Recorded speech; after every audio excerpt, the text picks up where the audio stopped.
할렐루야. 우리 금요일 아침입니다. 사랑하는 성도 여러분, 우리 이 금요일 아침 가운데서 주님의 은혜와 사랑이 항상 머물게 되기를 주 이름으로 간절히 축복합니다.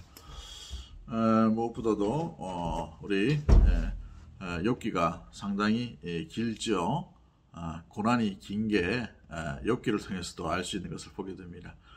고난을 설명하고 고난을 나누고 고난에 대해서 이야기할 때에 우리에게 할 말이 많이 있음을 말해주고 있죠.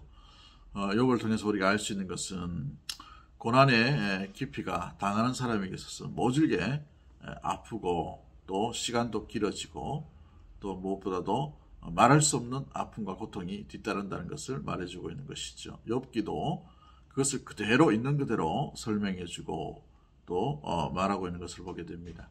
돕는 사람처럼 보이는 세 명의 친구들은 욥을 더 힘들게 하고 아프게 했던 것을 보게 되죠. 그렇습니다. 고난 앞에 우리가 참된 위로를 얻을 곳이 어디 있는가라는 것을 민낯으로 우리가 보여주는 것이 욥기가 아닌가 생각되는 것이죠. 우리가 의지할 분은 바로 하늘에 계신 우리 하나님, 우리 안에 계시는 그분인 줄 믿습니다. 고난 가운데 우리가 붙들어야 될 분도 우리 하나님이시고 만나야 될 분도 하나님이시라는 것이죠. 하나님을 만날 때 비로소 고난 가운데 있는 삶이 평안과 평강의 삶으로 변화되는 것을 보게 되고 견딜 수 있는 힘도 얻게 되고 또 무엇보다도 그것을 이기게 되는 놀라운 힘도 하나님으로부터 공급됨을 우리는 깨닫게 되는 것이죠. 욥기 우리 42장 7절부터 17절까지의 이 결론의 내용이 무엇입니까?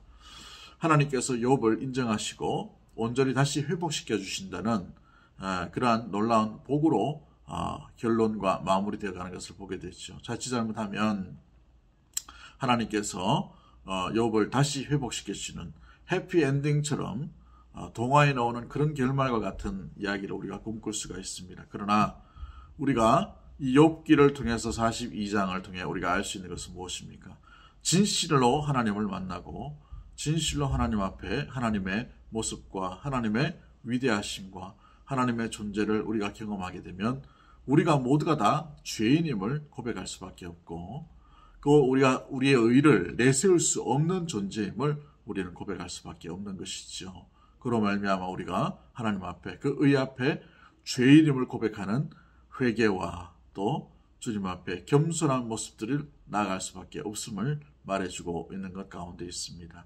진실로 주님을 만나게 되고 진실한 회개 위에 그 고난의 현장 가운데서 하나님께서 높이 세우시는 일들이 나타나는 것이 42장 7절부터 17절까지 말씀에 하나님께서 보여주시는 욥에게 대한 결말 가운데 있는 것을 보게 되죠. 이전보다 더 부유하게 하시고 이전보다 더 회복해 하시는 것들을 거기에만 집중하는 것이 아니라 왜 하나님께서 고난 가운데에서도 불구하고 그 온전히 그 마음 중심을 그래도 지키려고 했던 욥을 하나님께서 그 손을 들어주시고 온전히 다시 회복해 하셨는가, 여기에 우리가 초점을 맞추면 좋을 것 같습니다. 하나님은 그렇습니다.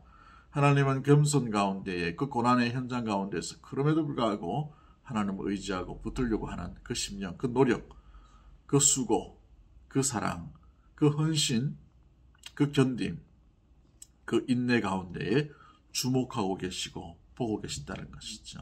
그로 인하여 하나님의 하나님 되심을 나타내 보여주시고 또 드러내 보이신다는 것이죠. 욥의 고백처럼 귀로만 듣는 것이 아니라 마음 가운데 심령 가운데 눈으로 목도할 수 있는 그 하나님을 만날 때에 우리가 어떤 삶을 살아야 되는지를 말해주고 있는 것이죠. 겸손과 회개, 그 속에서 하나님의 놀라운 위대하심을 온전히 바라보며 믿음으로 승리할 수 있는 우리 사랑하는 주의 백성들, 이 고난의 현장 가운데 주님만 바라보는 믿음의 모든 가족들이 되기를 주의 이름으로 간절히 축복합니다. 승리하십시오.